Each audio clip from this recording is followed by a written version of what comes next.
देखिए महत्तम समापवर्तक यानी महत्स HCF हाईएस्ट कॉमन फैक्टर, इसका मतलब ये होता है कि वह बड़ी से बड़ी संख्या जो दी हुई दो या दो से अधिक संख्याओं को पूरी तरह से विभाजित कर देती है, डिवाइड कर देती है। यानी ये जो फैक्टर होता है ये कॉमन लिया हुआ फैक्टर होता है उन संख्याओं में से, और वो भी बड़े से बड़ा लिया जाता है।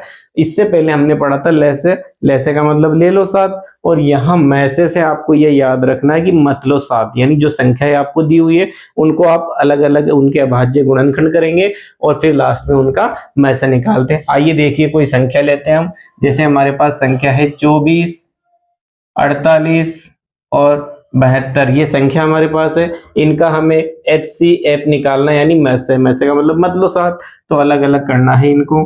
पहले 24 का करते हैं हम, 24 का हमें पता है 2 का 2 से होता है तो 2 एकम 2, 2 दूनी 4, इस तरीके से। फिर ये 6 बार, फिर 2 से ये 3 बार, और 3 होता है 1 बार।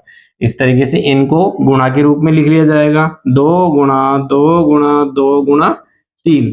फिर 48 को इस तरीके से इसका मैसेज करने के लिए इसके भी अभाज्य गुणनखंड किए जाते हैं। तो 48 में 8 है, इसका मतलब ये भी 2 से डिवाइड होता है, 2 दूनी 4, 2 चौक 8। ये 24 से देखिए यही वापस रिपीट हो जाएगा, तो मैं डायरेक्ट यही लिख देता हूं।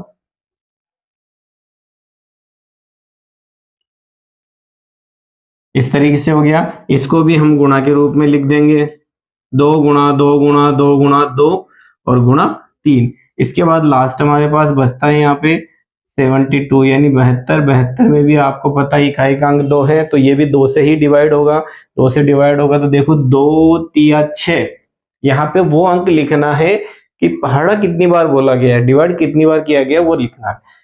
2 तिया 6, यहाँ से 1 हासिल की बचती है, यहाँ 2 12, तो 2 छन 12। फिर ये 36 हमें पता है 18 बार होता है, फिर 2 9 बार होता है। अब ये 3 से डिवाइड होगा, तो 3 से डिवाइड करने के बाद इस तरीके से लिख लिया जाता है, और इनको भी गुणा में लिख लिया जाएगा। तो 2 गुणा 2 गुणा 2 और 3 गुणा 3।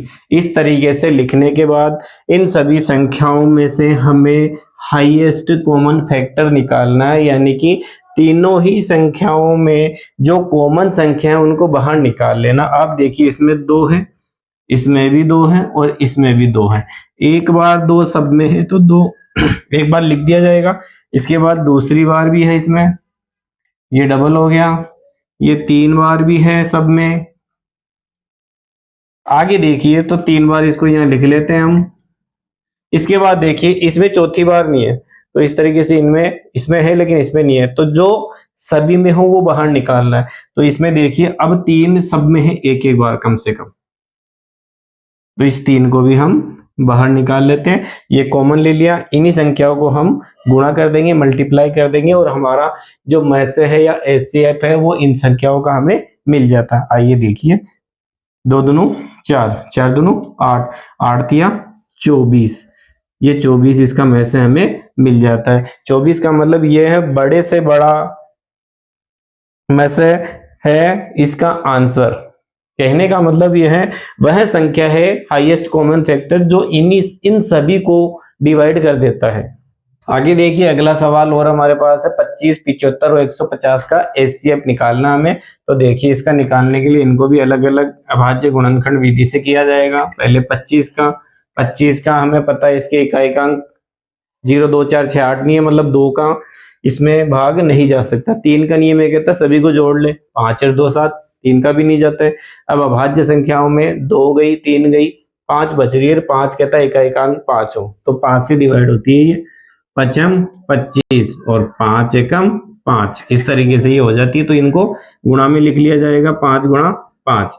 अगला जो है हमारे पास वो 75 लिखा हुआ है, इसमें भी इकाई का अंक 5 है, और वैसे लेकिन आप देखेंगे तो नियम से चलेंगे तो 2 के बाद 3, 3 के बाद 5, तो 2 का तो इसमें होता नहीं है डिवाइडेशन। 3 का देखिए, 3 का नियम कहता है सबको जोड़ ले, 7 और 5 12, 3 के पाड़े में 12 मिलता है। इसका मतलब पहले 3 का इसमें डिवाइडेशन करना, हमें भाग देना है। 3 का भाग 7 में देते हैं, 3 दूनू 6, 7 लाना था 6 आया है, 1 कम पड़ रहा है और 5 इधर से 15, तो 3 पंजे 15 हो जाता है। 25 आते ही ये वाला उतार देंगे हम ऐसे कैसे, ये हो गया। इनको भी हम मल्टीप्लाई में लिख देंगे। इसके बाद हमारे पास बचता है 150। आप देखिए 150 को किस तरीके से करेंगे। इकाई का अंक 0 है, इसका मतलब है 2 का डिवाइडेशन इसमें आसानी से हो सकता है, भाग जा सकता है। 2 का भाग 1 में नहीं जाता, 15 में देंगे। 2 साते 14, 15 लाना था, 14 हमारे पास आ रहा है, 1 कम पड़ रहा है और 0 इधर है तो 10, तो 2 पंजे 10। फिर आप देखिए अब इसमें क्या जा रहा है, 7 और 5 12, इसमें इकाई का अंक 0 2 4 6 8 नहीं, इसलिए 3 का देखेंगे, 3 का इसमें जा सकता है। तो देखिए कि 3 दूनी 6, एक यहाँ से बचा, 5 यहाँ से, कितना बचेगा 15, 3 पंजे 15, 25 वाला हमने अभी पढ़ा था, तो ये 55 25 और 5 एकम 5, इस तरीके से। और इनको संख्याओं को भी गुणा में लिख लिया जाता है। जब ये लिख लिया जाता है, इसके बाद में इसमें हाईएस्ट कॉमन फैक्टर निकालना है, मतलब सब में से जो कॉमन बाहर आ सकता है वो हमें लिखना है। तो देखिए इसमें एक बार 5 है, इसमें भी है और इस वाले में भी है, तो यहाँ आंसर निकालने के लिए 5 को एक बार लिख लेंगे। अगली बार इसमें 2 बार, तीनों में ही 2 बार है कम से कम, तो ये 2 बार 5 लिखा हुआ, तो ये हमने लिख लिया।